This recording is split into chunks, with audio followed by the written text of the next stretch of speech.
Sweetie, you didn't take the lunch I made for you. You asked for fried chicken today, so I got up early to prepare it. What a shame. Oh no, I'm sorry. I left it on the counter and forgot it. It's not a total loss, though. I'll take it tomorrow. But seriously, how often has this happened this month?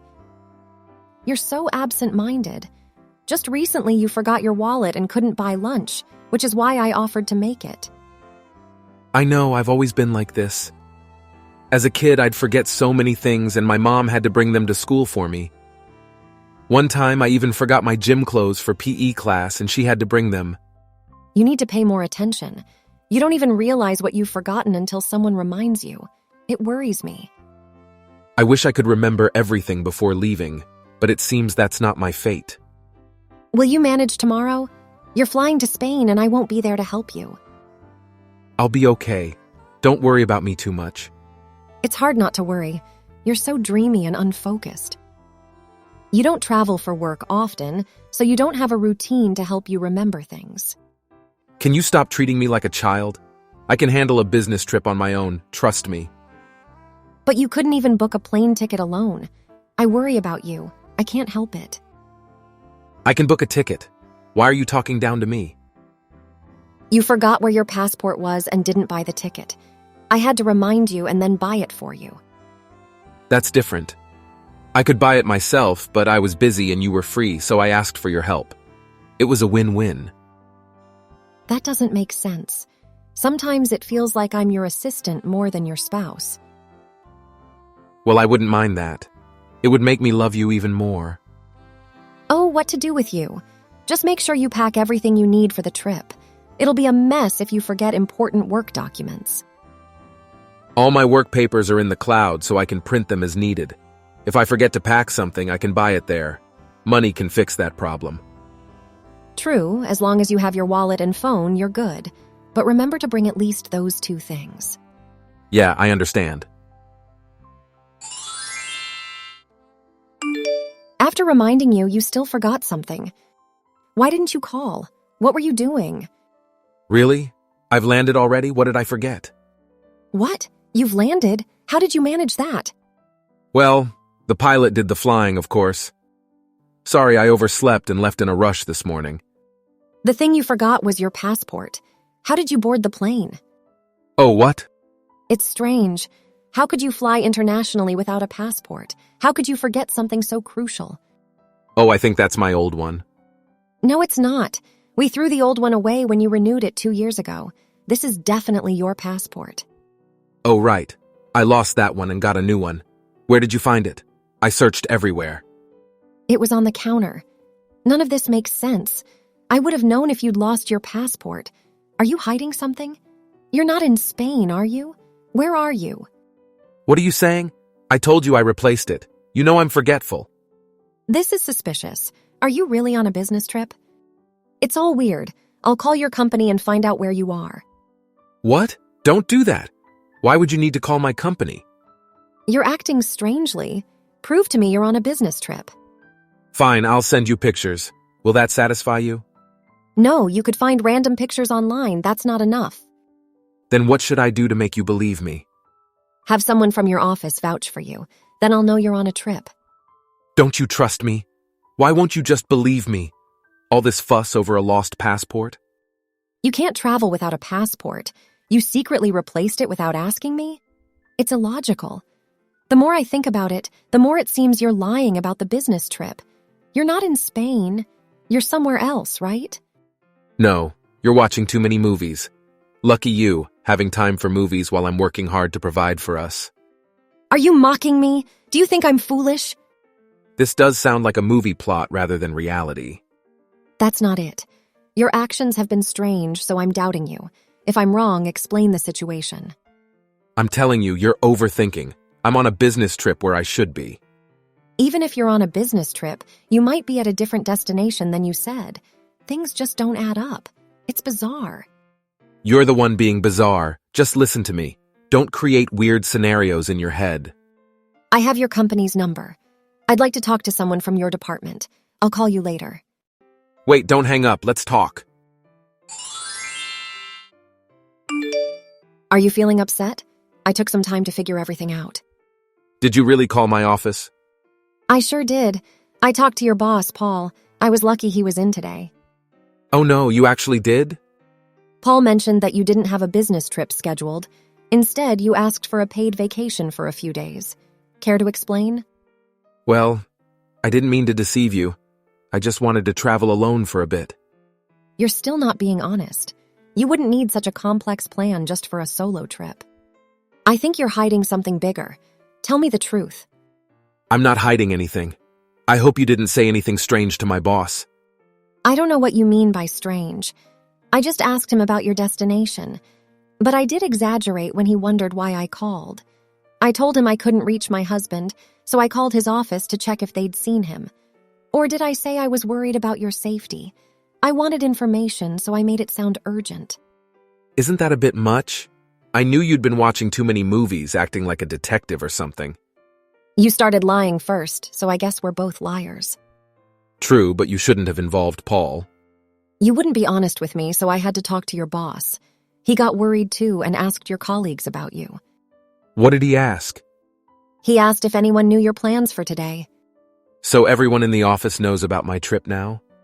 Yes, they do. If I didn't make it sound important, I wouldn't have found out.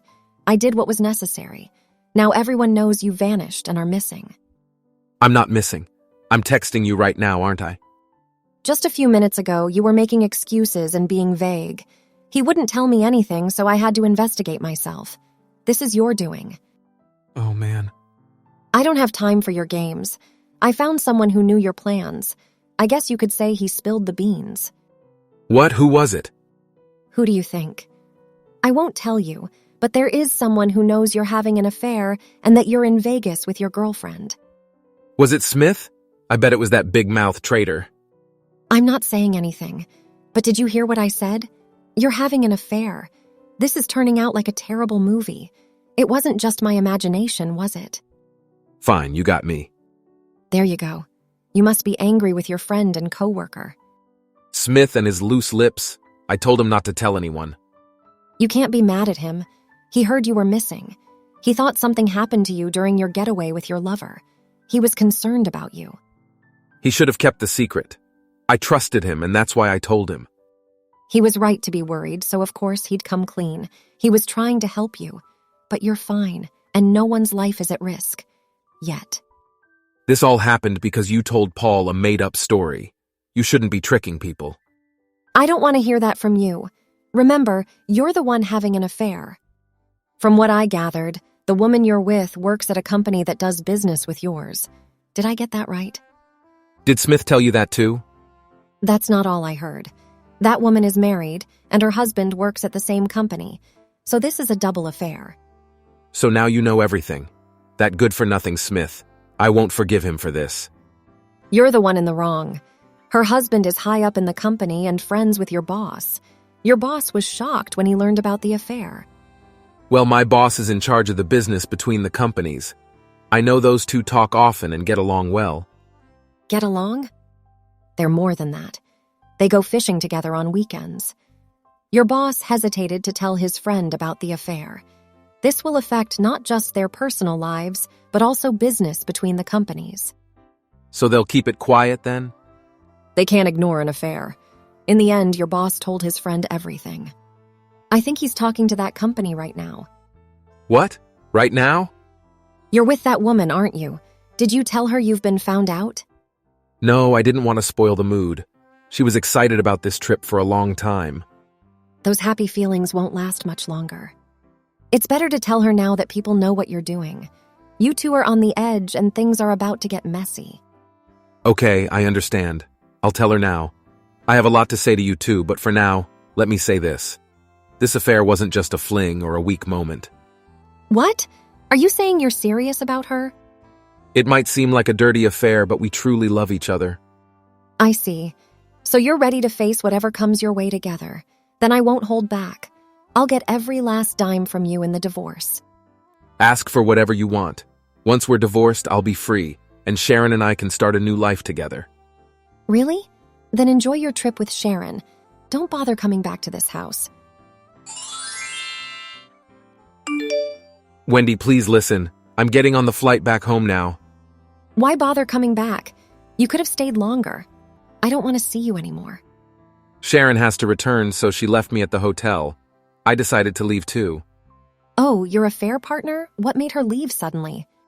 Her husband called her. If she went home right away, he'd forgive her. That's what she said. So she doesn't want to lose her husband, huh? Seems like it.